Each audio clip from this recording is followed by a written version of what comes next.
Ito Brad yung mga piyesang nabili ko para dun sa TMX 125 na future build natin dito sa channel.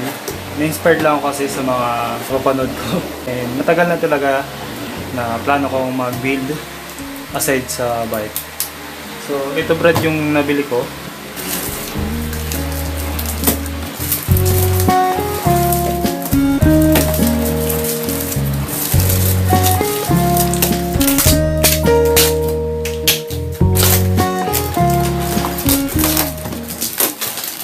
Brad yung manibela niya, domino.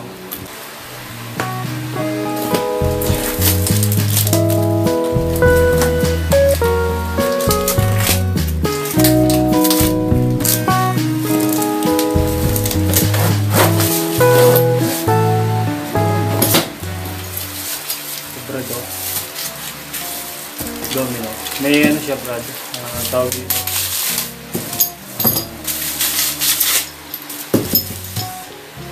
Lifter tawag ata dito. Ito. Yan. Yan, domino. Silver. Para bagay dun sa TNS natin. Tapos tingnan natin sa loob kung ano pa yung nabili ko.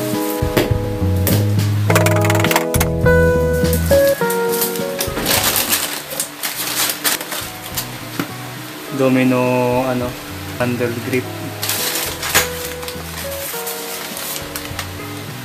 Yung headset sa TMX. Yan ang ball bearing. Stiff nut mga Brad. Siyempre, ang problema talaga nung TMX ko. Ito na Brad. Replacement lang siya. TMX 155. Sobrang bigat, pero quality naman to. Ngayon, hindi kasi ito kabisado. Papakabit na lang natin sa kilala natin sa shop dito sa amin.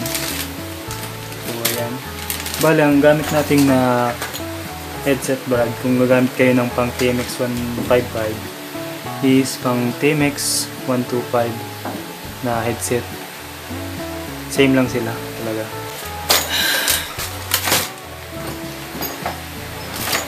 Ito na yung kakabit ko Brad dun sa TMX 125 na project scamber build natin. So inabot din tayo doon ng 5K para lang dito. So papakabit ko na muna siya. So mga Brad, ito yung papalitan natin. Papalitan natin na telescopic. So stock up na siya. At yung manibela din niya tibang na. So ito yung papalitan ko.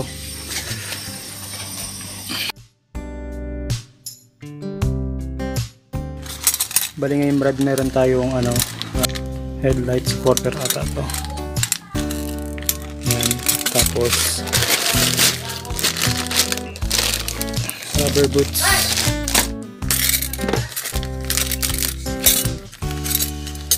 Yan. Tapos alloy na daw to. Kaya di siya kakalawangin. Tapos meron din siyang nuts and bolts. Bali mga Brad, ito babaksin ko kasi kinakalawang siya sa loob.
Ayun.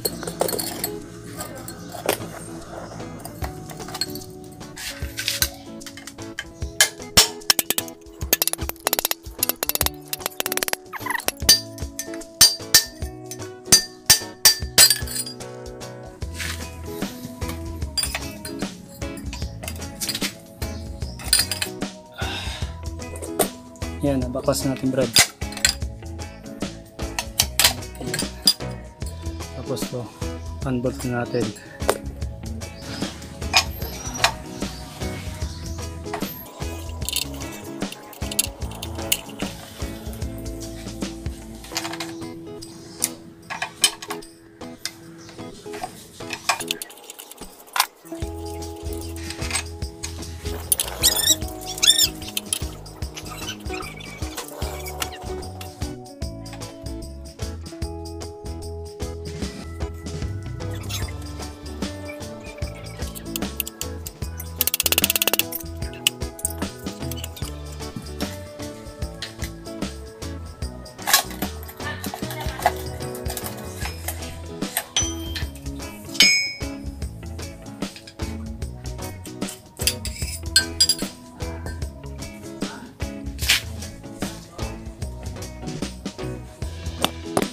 Bale yung mga brado, kinakalawang na, kaya kailangan may rubber boots.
Bali mga brad, ito na yung ano natin, yung nagawa natin. Wala na siyang video. Pero ang problema lang naman, bolts niya kinalawang. Pero mapapalitan na lang naman yan. Ito brad yung grip natin na domino. So papalitan lang na natin yan sunod ng classic. Syempre yung ginawa na natin kanina, naglagay ng rubber boots. Yan. Tapos yung headlight supporter, yan. Tapos yung kabuuan ng dalawang tipos. So ayan siya brad. Pero mga brad, kung magtatanong kayo kung bakit ganito, wala pa naman tayong budget para sa headlight. Magtatanong kayo about sa performance ng replacement na TMX 155. Okay naman siya brad, maganda yung play, smooth. Problema lang, nung time na kinabit ko siya, yung bakal na tinanggal natin, kinalawang lang yung sa loob. Kaya nilinis ko kanina, pero papalinisan ko ulit siya sa marunong na talaga, papa-service natin. Syempre brad, nung kailangan din ng hub na pang 155 kasi yung pang TMX 125 hindi siya tugma. Kaya nabenta ko yung stock ng TMX 125, tapos naghanap ako ng surplus. Kung sa price brad, kung magtatanong kayo, itong handlebar tapos tong lifter nasa 470 pesos. Yung grip nasa ano lang naman to, 85. Yung supporter nasa 170. Ito nasa 150 na din to, rubber boots. Tapos itong TMX na replacement telescopic, set na din siya talaga brad, set nasa 2.8. At na to magkasama na nasa 1k din. Yung headset, yung ball race nasa 120 pesos. At kwentahin nyo lang kung magkano yung nagastos natin. Pero soon, yung susunod ko yung makina, so papagawa din natin yung makina. Tapos depende kung may budget tayo, pero gusto ko tong matapos within December ngayon, kung meron tayong malaking budget para dito. So yan lang naman. Salamat brad sa panonood ng video. Peace mga brad.